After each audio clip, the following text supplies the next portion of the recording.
I hear you like to prey on Omnics. Try me. No thanks. Fought a bunch of you before. You're a bit gimmicky. No offense. Gimmicky. I said no offense. Hey guys, my name is Mushroom, Shroomathan, Shroomster, Mushroomy. I have a lot of different names and I just really like lore. Well, as things are starting to ramp up in terms of the narrative, if you've seen everything going on over on the story tab, I wanted to take a little bit of a moment to talk about something unrelated to everything. I think it's time we finally talk about a side faction in the Overwatch world that isn't really talked about much. Yeah, I think it's time we talk about Junkers and, more importantly, feral Omnics, which are going to be the main focuses of this video. Obviously, I'm going to be focusing more so on the feral Omnic section, but we're going to be talking about the Junkers' dynamic with them instead, and also how the two factions see each other and if there's much to go on with feral Omnics in general. Feral Omnics are a really cool side faction that I know people know about, but we don't really get a lot of information on them in general, and there's a lot of information out there that not a lot of people seem to know. But I think it's time we finally just go into it and talk about it all here in one cohesive video. Let's go ahead and just get started talking about feral Omnics for a bit. After the Omnic crisis, the Australian government decided to give a portion of the land around an Omnium in Australia to the Omnic people, as a sign of unity, trust, and respect after the war. These Omnics graciously took this land and began to move into the Omnium. But what the government didn't expect was its own people fighting back. A group of people living on this land, from farmers and merchants to just locals in general, decided they didn't like how Omnics had taken their land, and how their government seemingly tossed their homes and society to the side. So, they formed a movement called ALF, the Australian Liberation Front, and they began to fight back against not only their government, but the Omnics who came to live in the Omnium. As time went on, ALF started to gain more and more members from the people around, from characters like Roadhog to Junker Queen's own dad, and even Mason Hal from Junker Queen's animated short. These are all characters who were involved in some way. Eventually, ALF decided to make a big play to get the Omnics out of their land for good. They decided it was time to destroy the Omnium. They arrived at the Omnium to the surprise of the Omnics, who, in Declassified itself, which is where most of this information comes from, says that they were kind of confused at seeing these people. They were even able to openly talk with them and wanted to try some way of coexisting, even inviting them to live in the Omnium with the Omnics. But the people of the ALF didn't like this idea, not only because of the Omnics and everything that happened with the crisis, but also the resentment they felt towards their government. They wanted to make a movement and a statement, so they ran into the Omnium, moving the Omnics to the side and forcing themselves in. They planted charges deep inside the Omnium itself, setting it off, and the explosion happened. This is where we actually get to find out what happens when an Omnium gets destroyed, and you can see part of the Omnium in-game in New Junk City. The area around the Omnium kind of became a wasteland and kind of turned into this deserted, just barren place. From here, we don't really understand what exactly happened to the Omnics to make them irradiated, but we can assume it was a mixture of being so close to the explosion itself of the Omnium, but also just living in this wasteland after an explosion like this. The Australian government decided never to really try to go back into this land for unknown reasons, and left it to itself, not expecting many people to survive, or even the Omnics to be alive. Deep within, the Omnics lived, and ALF kind of morphed and turned into Junkertown, and seeing the Junkers around them, the Junkers kind of became their own little faction out of this event, and Junkertown and New Junk City were eventually formed. That's not all we have on feral Omnics, but that's kind of their abbreviated backstory. There's a little bit more I'm going to talk about, specifically from the short story Thoughtless Gods, which is the only other place feral Omnics are even mentioned. So let's break that down as well real quick. In Thoughtless Gods, we get to find out that feral Omnics seemingly have some sort of hierarchy. They're able to set up little bases, and in the story itself, Wrecking Ball, Junker Queen, and a few other Junkers manage to get into a feral Omnic base, which is more like a junkyard or trash heap. The Omnics here seem to be building up and trying to make a small fortress for themselves, while hiding as well. The Junkers easily break in, destroying many of the bots and pushing through, just obliterating them. Wrecking Ball eventually finds an old abandoned bunker kind of area and goes inside. We find out the Omnics that were living in this wasteland were actually listening to Ramatra's message from Liberation, the PvE mission. So it's really interesting that the Omnics were able to listen to this, and they can also talk. In the story, we actually get to see Wrecking Ball kind of barely talk to one, where it's kind of speaking in a broken English setting, like with broken words. So Wrecking Ball doesn't really understand, but he does pity them. He sees himself in them in some types of ways. Thoughtless Gods is a really good story, and I highly recommend everyone going and reading it, not for the Feral Omnics, but for Wrecking Ball himself. Hammond is really good in this story. But aside from that, we kind of just know that Feral Omnics have some sort of resemblance or part of themselves that still is like who they once were, and also that they have some form of hierarchy and can speak. They also seem to meld body parts onto themselves, such as like within the short story itself. Hammond mentions how there's some Omnics with more arms and more legs, and they seem to just be melding, trying to find some sort of unity. The only other time we really get to hear about the Feral Omnics was when they were first ever mentioned, in Junker Queen's origin story.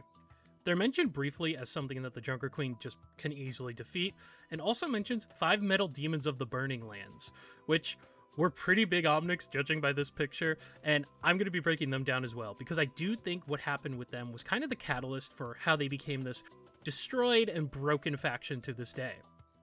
But that's kind of it.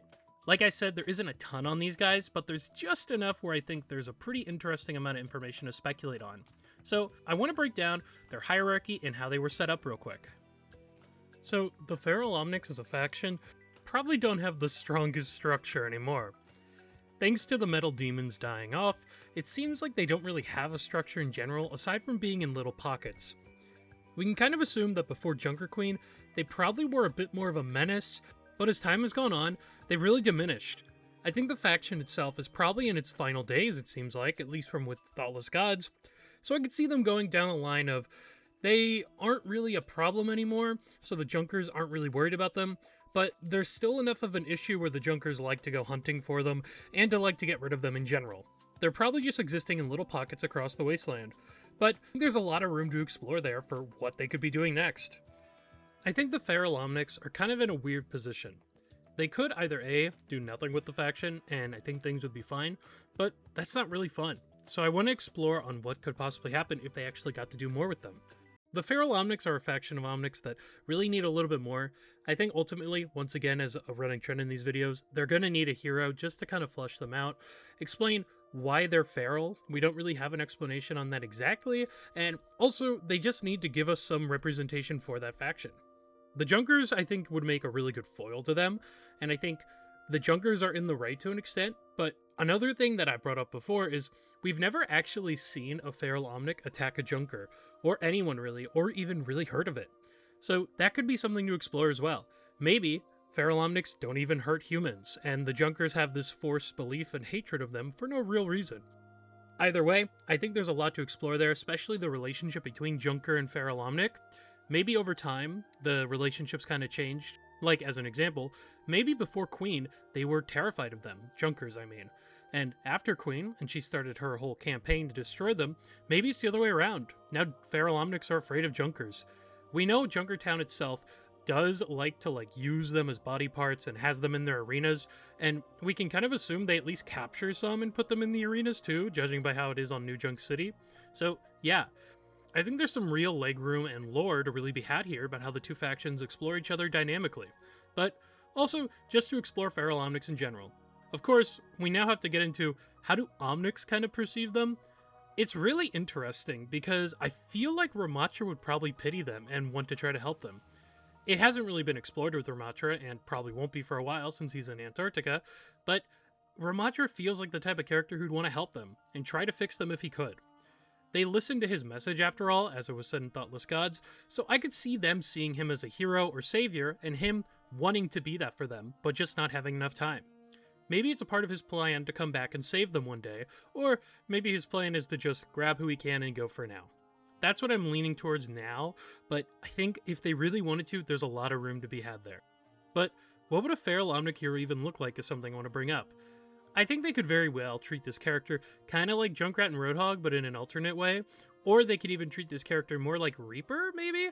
I don't think this character would be a good person, obviously, because they are a Feral Omnic, but I would really love to see this feral, untouched part of Omnic life kind of be explored in some way. It feels like a really interesting avenue, and maybe this character could even be more animal than human. Maybe it's an Omnic that's completely lost their sanity and they are just what the Junkers think they are, a monster. Or there's a lot they could do with the faction, and there's a lot of cool stuff that could be done with this character in general.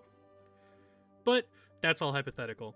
I don't believe we're going to be getting a Feral Omnic hero anytime soon, as they probably would have teased it in some way by now, especially when they did the New Junk City rework a little bit ago. So yeah, if they ever do go back to the Feral Omnics and to the Junkers in general, I think we really do need a hero, or I would love to get a location, like a map in the Wasteland in a Feral Omnic base. Maybe the one from Thoughtless Gods, or maybe where the 5 Metal Demons were. The 5 Metal Demons as well is something I'd love for them to touch on more, and just kind of explain what exactly they were for Queen, and also hear Junker Queen talk about Feral Omnics in game. And no one even really mentions Feral Omnics in the live game itself. They're mostly expanded material stuff, so I'd love to get some interactions and thoughts from certain characters like Ramatra, or even Zenyatta about how they feel. Or maybe even Junkrat and Roadhog. I think the Feral Omnics as a faction and an idea are really interesting, and I'd love to see them explored more down the road. There's definitely a lot of stuff they could do with them, from making a hero to a map, or even just explaining maybe they're not even that bad. Maybe it's the Junkers who are the real villains here, or so much more. This is a faction that I think is really rich in potential, and I'd love to get a little bit more out of them before we completely move on and forget about them once again. Omnics in general seem to be getting moved to the side, so I doubt we'll be seeing it anytime soon, but I would love to in the future. And those are my thoughts on Feral Omnics, and a little update and abbreviation on all the lore we have on them. What do you guys think about Feral Omnics? Do you like them? Do you not like them? I'd love to hear what you guys have to say in the comments below, and as well, what would you guys like out of a Feral Omnic hero?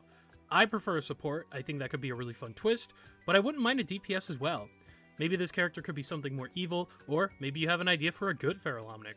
I'd love to hear what you guys have to think about that specifically down below, and as usual, thanks for watching. If this was interesting or informative, let me know as well. That's all from me, and I hope you guys enjoyed this little bit of the Overwatch lore. Next time we meet, we're probably going to be talking about some new story stuff, so I can't wait to hear about and see that in-game. I'll talk to you guys in the next one. Bye!